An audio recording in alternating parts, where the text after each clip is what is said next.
This morning, shortly after 9 a.m., troopers at a Troop C Talon were dispatched to the reports of an active assault which occurred on Myrtle Road in the town of Willington. Upon the arrival of troopers, two elderly male victims were located and identified. Um, Troopers immediately began CPR given the severity of the injuries sustained on scene.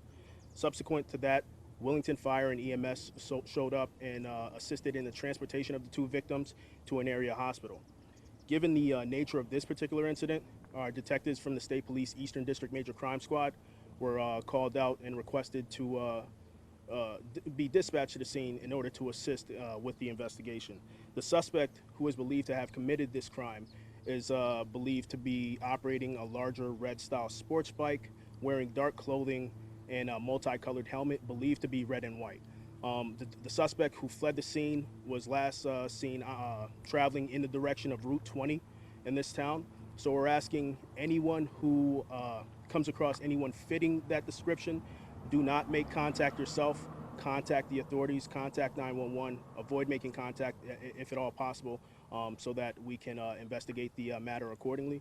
Although this appears to be an isolated incident, we're asking everyone to just remain vigilant. There's no reason to believe that anyone in the surrounding neighborhood is in any type of imminent harm, but we are asking the neighboring public to remain vigilant. If you do come across anyone fitting that description, contact 911, or you could contact Troop C directly at 860-896-3200. Again, that is 860-896-3200. Any information that you would be able to provide for to investigators would go a long way at aiding us throughout this investigation. Do you have a name for the suspect? At this point, we do not have the identity of the suspect. That's something we are working to determine. We are still working to determine a motive to this crime as well. And as soon as that information becomes available, we'll do our best to disseminate it accordingly. Any idea if the victim knew the suspect or any relationship? At this point, it's too early in the investigation, but we do not believe that the victim and the suspect are known to each other. But again, this information is just preliminary at this point. Should that information change, we'll be sure to share that as well. Were any weapons used? We do know that a weapon was used.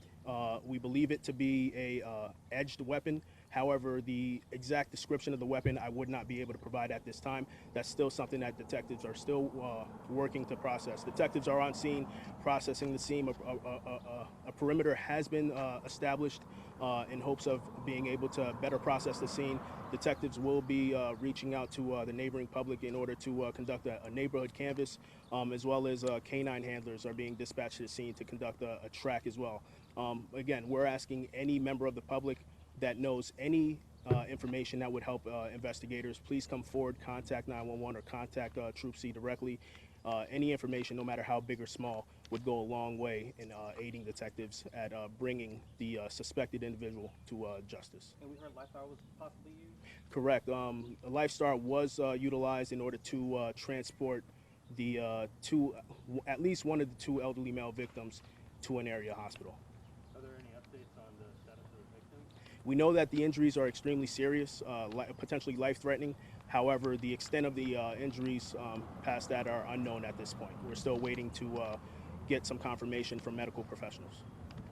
Was the weapon left at the scene, or did the suspect take it with him? The weapon is currently, we're still working on identifying the weapon itself and whether or not the weapon was left on scene. It's too early to tell. Like I said before, detectives are still working to process the scene. And as soon as that information becomes available, we'll be sure to disseminate that. Is there any surveillance video? Again, we're going to be conducting a neighborhood canvass in order to speak to any potential witness, asking whether or not they have any surveillance device or surveillance system set up in their residence that would assist us in this investigation. However, it's extremely early at this point, and I wouldn't be able to confirm that for now. Any further questions? All right, thank you so much.